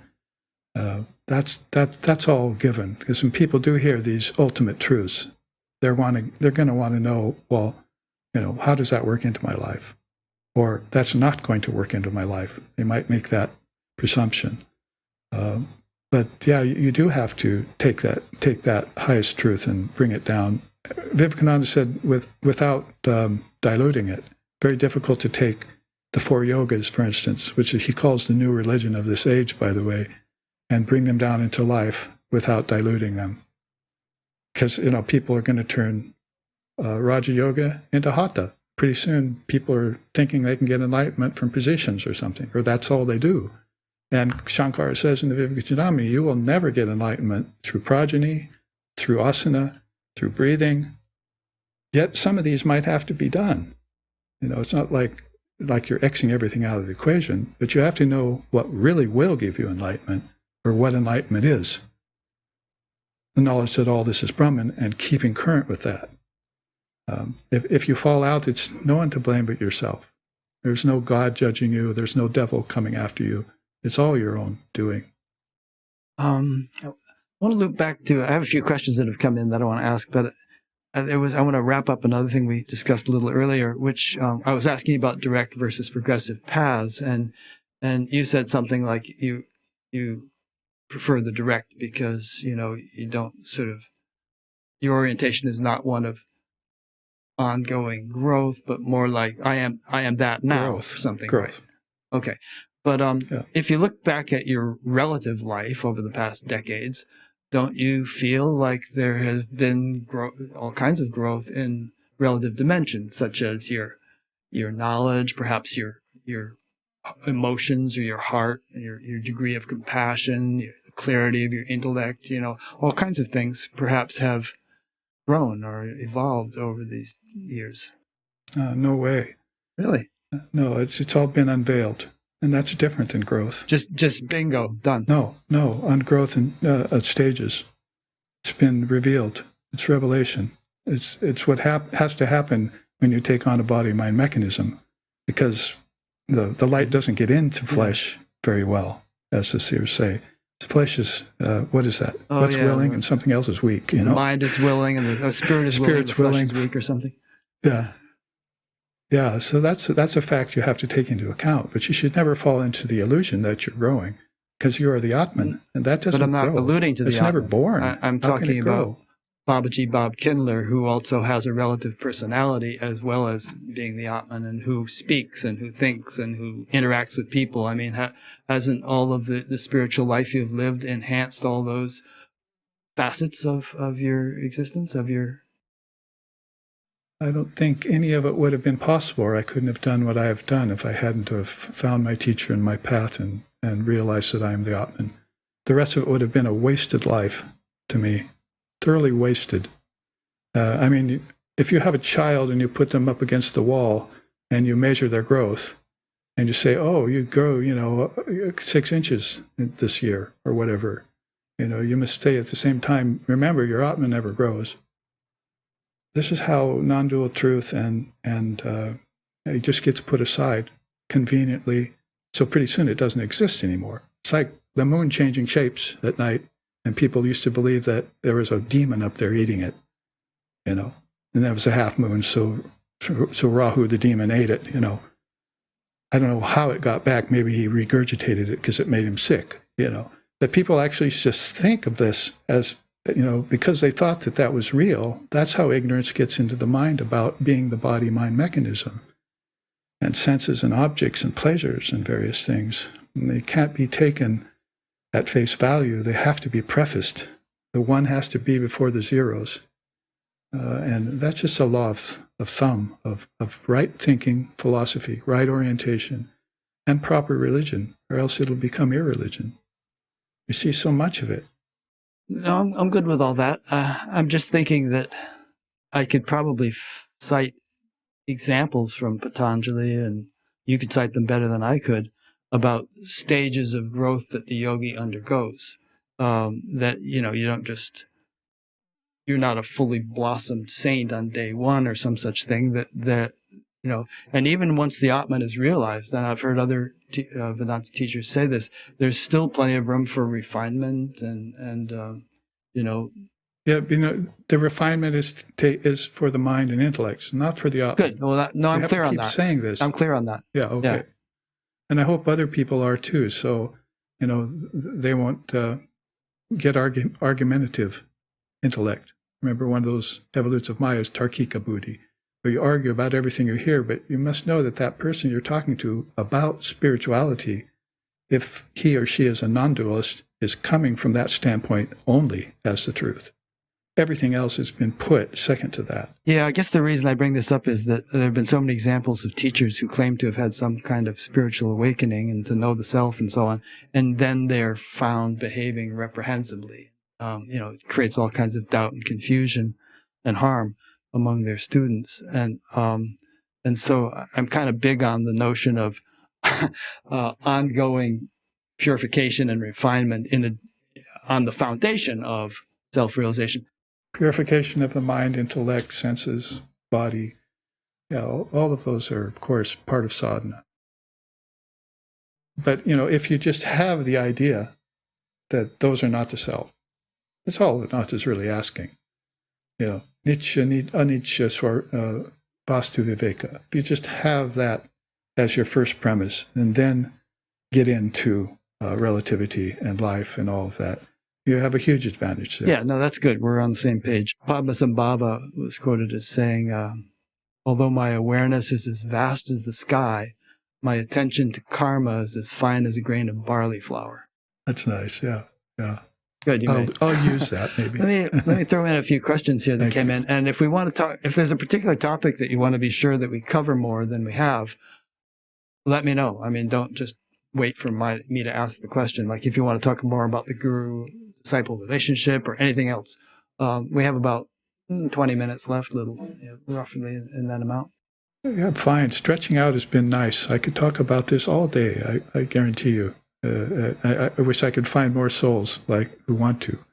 But that's kind of the point of it. Get them interested in larger amounts. Okay, so here's a few questions, and take as little or as much time as you like to answer each of these, or even you can say, I don't want to answer that one. Let's go on to the next. So this one is from Emma Sampson, who is in Cornwall, UK. And I think she might be asking this because she might know that you are a musician, among other things. I don't think I mentioned that in the intro. But her question is, do you think music exists outside of our three-dimensional world? I'm kind of reminded of the celestial Gandharvans when she asked that. And if so, do you think that some worldly music could be from other realms channeled by human musicians? Well, I was trained classically first in Western classical music with a teacher who was a student of Pablo Casals. So I got a really good guru in music in the Western. And then, of course, I branched off into Indian raga and so forth and had a lot of exposure to that. And some of my CDs I put out are based in Indian raga. So I like the traditional. I can say that first. So my answer might be closed in that. I like the traditional way of approaching music, both East and West, though, and there are differences. So I would say that Western classical music, all of the European composers, for instance, that came throughout the centuries, they just put forth amazing music, that I apprenticed and played in symphonies and so forth, and that was divine music to me. The people around me were doing it for a paycheck. I mean, when I was in youth symphonies, everyone was, idealistic. We all were like, wow, this music is great. But then as soon as I got into professional music and joined a symphony and started getting a salary, that all went away. And I noticed the people around were not acting divine. They were not acting moral, some of them. They were there for ego purposes, and they were there to drink alcohol after concerts, and they were there to party. And I don't know, probably people can relate to this. So, I stayed with it as far as possible. Then I started a recording studio, helped people fashion their musical visions in there, and, began to put out music that I had, because I don't really believe in creation.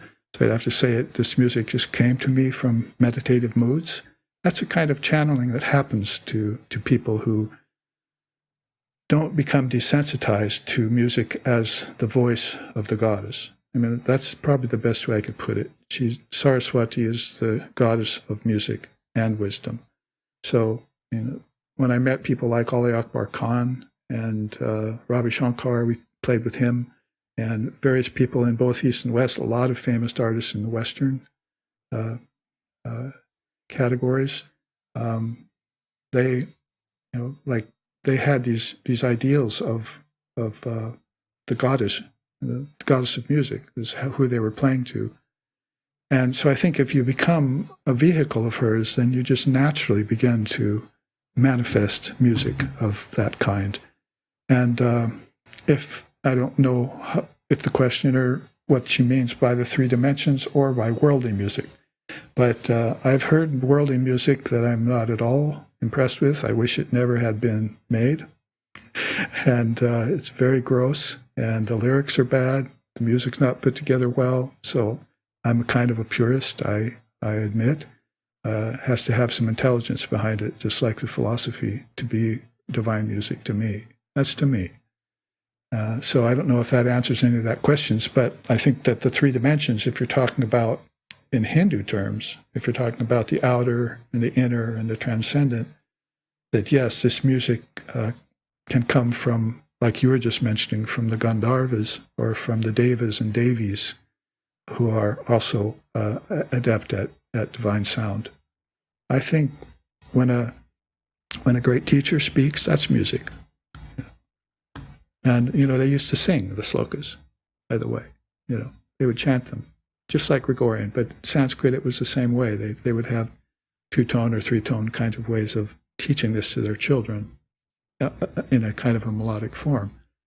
So that's sacred sound to me, and it just kind of falls under one banner, but I feel like it has to have some qualification and criterion to make it sacred.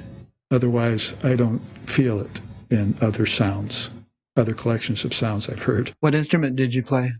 I was schooled in the cello, and then I branched out, taught myself guitar, and I used the auto harp in place of the harmonium, and I sing bhajans and stotrams in Sanskrit. It's pretty good. I've heard it on some recordings. And that auto harp or whatever sounded nice too. Just on her point, I've heard that Mozart said that often a symphony would come to him in a flash, like in its entirety, and then he would just have to take hours and hours to write it all down, but the whole thing was just there, And Beethoven was actually, at times quite depressed and suicidal, and he said, "But I can't end my life because I feel like I'm sort of an instrument through which this divine music has to come before my life ends." I think all the arts are that way, not just music, that the artists that are most tuned into their craft, they pre-think them, or it comes to them, sort of like, precognition kind of thing. And then they go and use the elements of nature to put them together. A box with some cat gut stretched over it with a horse hair with rosin from a tree on it, and you scratch at it and try and make something beautiful. Here's a question from Kiran Perez in San Francisco. You're a lineage holder of both Vedanta and Vajrayana Buddhism. I wonder if you could talk about the historical disagreements when it comes to differences in attainments between the two. Also, the subtle differences about the ultimate end of contemplative practice. Well, the second half of that question, of course, is easy to talk about. The first part means that I tend to focus on the agreements of the traditions rather than the contentions, because I think there will always be those contentions between thinkers. I mean, I used to be invited to these panels that were popular in the 80s and 90s, where you'd get people from different religions together to try and agree on something. If you put a Roshi and a Tulku and a Swami and a sheikh and a Christian priest and a Jewish rabbi in the same room, there's no way you're going to get them to agree. Let's face it. Like herding cats. Sometimes there can be some good positive things come out of that, and it's a good idea in a sense. But I think each one of them have reached the divine by following their own path, if they have reached the goal yet, if they think they have or they know they have. So in that way, then it's very important to find what vibrates best with you as a path. Definitely take a teacher for it. In India, that's just absolute. And like Vivekananda said, you could go from the Himalayas to the Alps to the Caucasus to the Sahara Desert to the Gobi Desert and to the bottom of the ocean. You'll never get enlightenment until you find a guru. So he was pretty adamant about that. And of course, he had the guru of gurus with Sri Ramakrishna Paramahamsa. Back more to the point of the question, I like the agreements between religions, the correlations. There is overall, and mentioning Swami Vivekananda, his statement saying that Vedanta and Buddhism are just the same. And he doesn't say that lightly about religions. He knows they all have differences and different practices and maybe even slightly different goals in some ways. Heaven for one, total emancipation, formlessness for another, So those are all apparent there. But I mean, I often say that Lord Buddha was a Hindu man. He was born in India. It's sort of like thinking, oh, well, was Christ blue-eyed and blonde-haired, born in Europe or America or something? No, these religions were all from the East, these main religions. And so we ought to recognize that for one thing, but more along the line of the question than this 37 limbs of enlightenment and of Buddhism it can be compared side by side with the many numbered systems of Vedanta and see that the way that they've grappled with these problems and the way they've developed these beautiful darshanas, as you know, has just been marvelous. And there are more correlations there than there are contentions. I think the contentions come around when people are influenced by debate, argumentation, and superiority of their path. Sri Ramakrishna was not into that. He liked universality, first and foremost. All religions have the same essence in them, but they're not the same. People used to come up to me and say, oh, you're a follower of Ramakrishna. He's the one that said all religions are the same. Please don't say that. He didn't say that at all. He knew they were all different and had different practices to realize the goal. But he did say the essence was the same. And the one reality is the same. Indivisible reality, they call it. It can't be divided into religions. So there's again back to the Didn't Ramakrishna also actually practice a bunch of different religions? Tell us about that. Briefly, is that when he had his Ishtam, his mother Kali, I said, and he adored her and sought her in a very intensive 12-year period of sadhana where she realized her finally. Totapari came along and gave him, he studied non-duality and got the fruits of that in just a few days. It's amazing what a quick study he was. But he did hold that ideal of practicing different religions. So he had visions of Christ and Muhammad and so forth. So the thing was that then people need to probably know about this is that it wasn't just a hodgepodge thrown together in a kind of menu tasting thing we talked about earlier. But basically it was that when he decided to study the Muslim religion, he ate in the Muslim quarters of the temple, and he put all the pictures of Kali out of his room and focused just on Mohammedanism and realized the goal for that right away, so that he could then come back and take up his Ishtam again, or whatever darshana or religion he was particularly interested in, and realize them individually from others. So then when he put them together, at the end, they were like facets of a diamond. He used to say, a field doesn't have just one color of flowers. I have gathered many different colored flowers from the field of religion and put them together in one vase, and I've offered them to Mother Kali. So he does have his divine Ishtam as Mother Kali. That never changed. Divine Mother Reality. But all the religions he saw were in her. And he would offer them all to her after he finished realizing them. Beautiful And I don't know, but maybe he did this not only for his own edification, but then having done that, if a Muslim or a Buddhist or a Christian or somebody came to him, he could really be on their wavelength and teach them more effectively, maybe, because he totally knew their path. Very true. And he has had Christians come to him and say, oh, I see, I've been searching for Christ all my life. I just found him, looking at Sri Ramakrishna. Because, Advaitically, they're cut out of the same cloth, these great souls.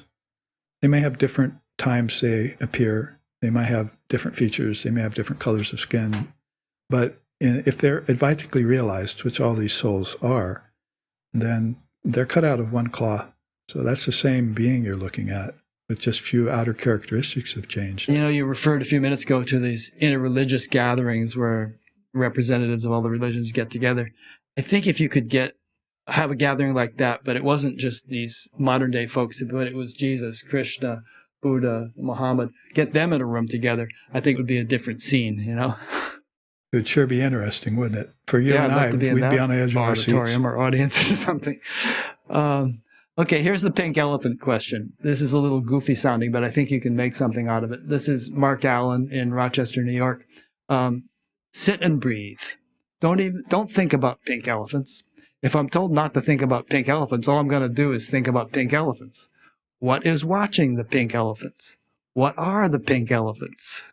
Yeah, that's witness consciousness, or becoming the observer of phenomena. That's a humorous way of expressing it, but I think it comes to the point. There's nothing wrong with that. To me, it's just, it reminds me of Om Sat Vidyate Bhavo Nabhavo Vidyate Sataha in the Gita. Krishna says, the unreal never is, the real never ceases to be.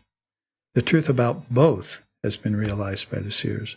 So when you want to, if you've realized or you think that the Atman's the only reality, then you should probably study the Anatman, like the Buddhists would talk about, so that you could set them off against one another. You know that the unreal it never really exists. It's a manufacture from the real. From the mind of God comes all these worlds, but the mind of God is not Brahman, it's not Atman. That's beyond worlds.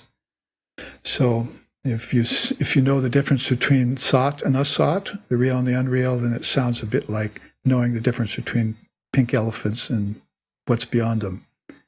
You should probably study the pink elephant, and if it's a bubble, pop it to see that it has no substance in it, and then arrive at the real. Good. I heard you make a statement in one of your talks. Dharma is a step beyond morality and ethics, and Atmajnana is a step beyond Dharma. And that one kind of jumped out at me. Okay, could you elaborate on that just a little?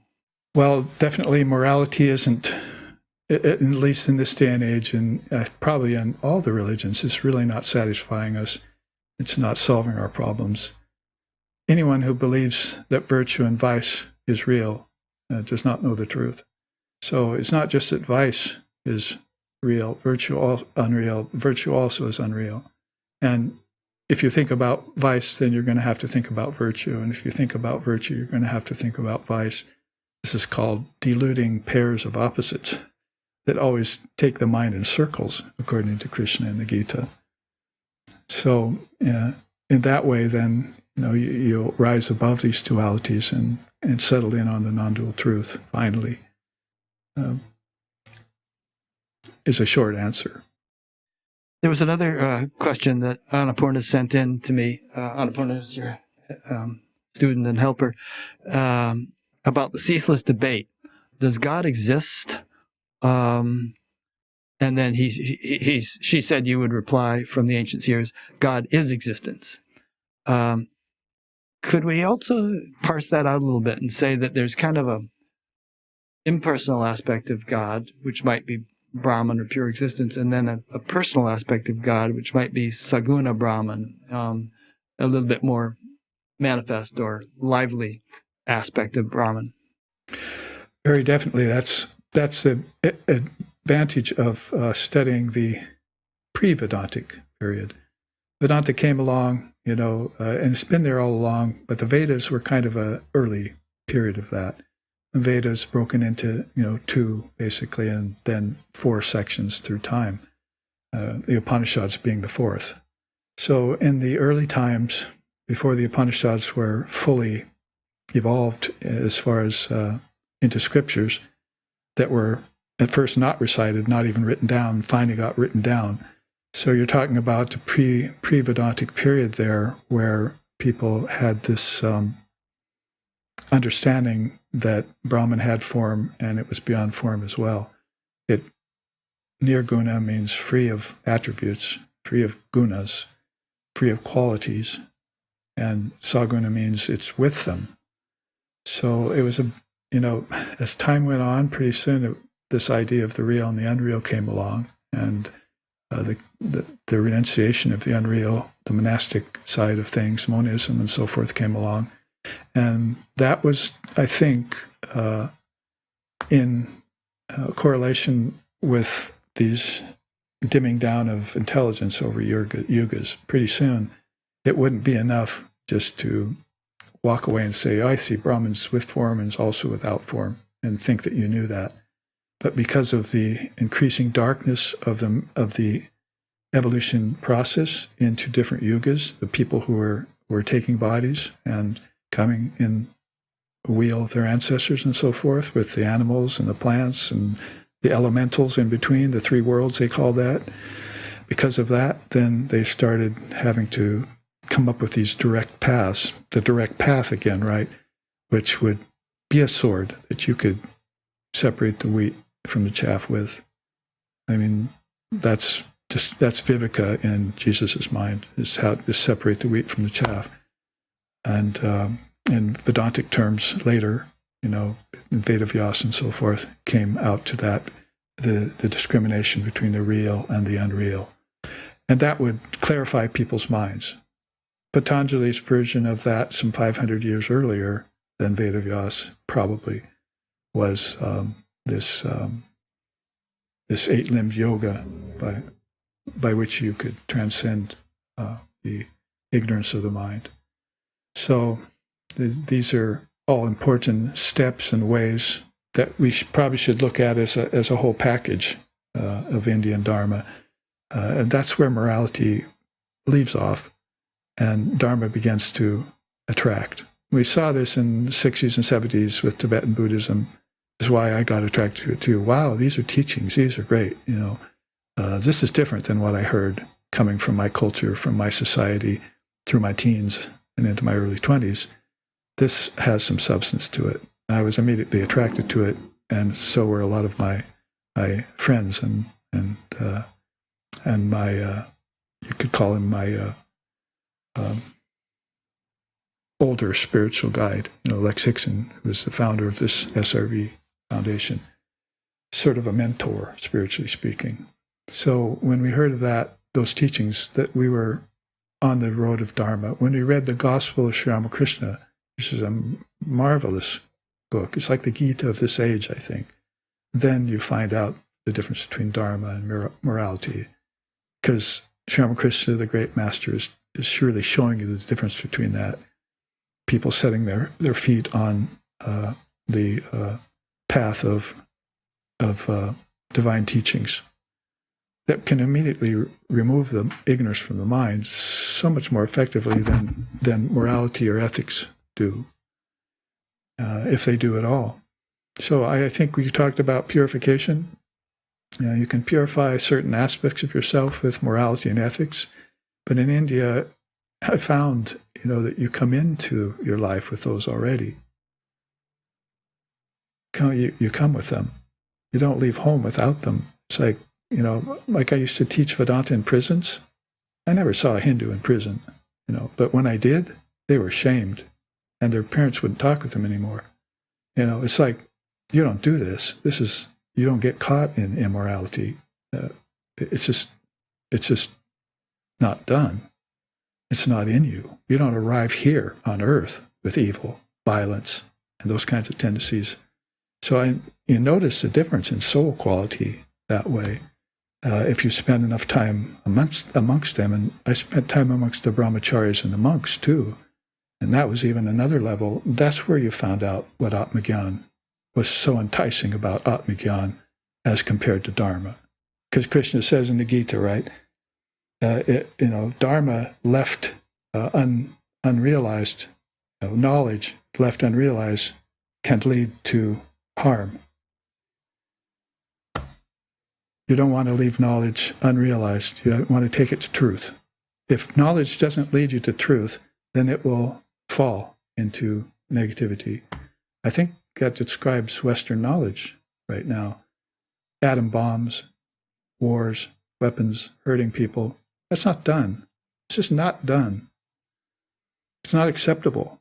And of course, there are prisons in India and plenty of people in them. But I think when you speak of, you don't find Hindus in prison. I think maybe you're referring to people who actually really live up to the spirit of Hinduism or what it's supposed to be. Yes, well, you got me there. In the Kali Yuga, a lot of things change, but there are some nice videos about Hindu prisons where the guards and the Hindus are really friendly with each other. You don't find that very much happening in American prisons, I can tell you. I'm trying to think of the name of this documentary about people meditating. You know what I'm talking about? In an Indian prison. Yeah, those two brothers or some put it out, I think. I would put it succinctly to end that part of the topic is that to recondition people, is the point. If it's a higher leaning, to punish them is the lower meaning. And you guys do some service work in prisons, don't you? Yeah, we did for some couple decades. There's that verse in the Gita, something, even if you're the greatest of all sinners, you would cross over all evil by the raft of knowledge alone. Beautiful. Which actually is, let's make this our final point, because our time is pretty much up. But I did mean to ask you about what is it about knowledge that is so purifying? There's that verse, knowledge is the greatest purifier. And I think we're not just talking about sort of, sitting and transcending, but we're also talking about putting your attention on the kind of stuff that you talk about, studying the Upanishads or the Gita or whatever. That has a purifying effect. Why is that? What are the mechanics of that? We could show the Jnana Matra. It's this particle of wisdom. It's a beautiful chart that shows what's in, just like there's a lot of things in an atom. Actually, Annapurna could send that to me, and she may have already. I will give it to the our video post-production editor, and she can pop it in there right now if you want to describe it a little bit, what the people will be seeing. Yeah, they can make a study of the outer wall of the cell of knowledge, the inner wall, and all the ingredients inside that have such things to do. Of course, the word Om is vibrating at the very center of it, and what Om means, like waking, dreaming, deep sleep, and Turiya, is pervasive there, and things such as resistance to Maya is a part of the cell wall of a particle of intelligence. These are streaming particles of intelligence coming from, you might say, the infinite radiance of Brahman, coming through the Word, and then from the Word to the Trinity, and then from the Trinity down to all the worlds. Jesus said, in the beginning was the Word was with God, and the Word was God. That's three things that you have to look at there.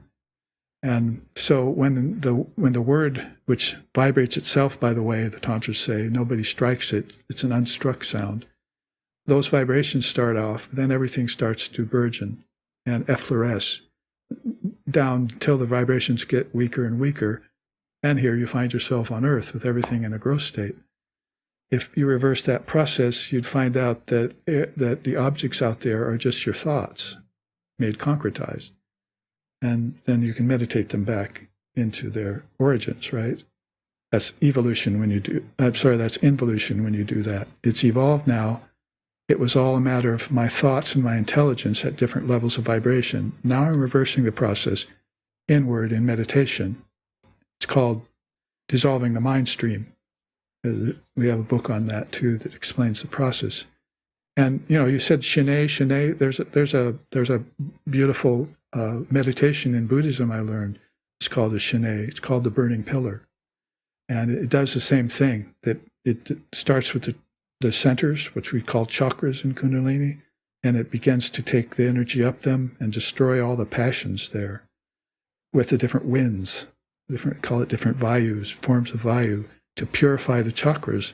So there's these systems that are very beautiful like that, and which then will go towards purification of body, senses, and mind. Great.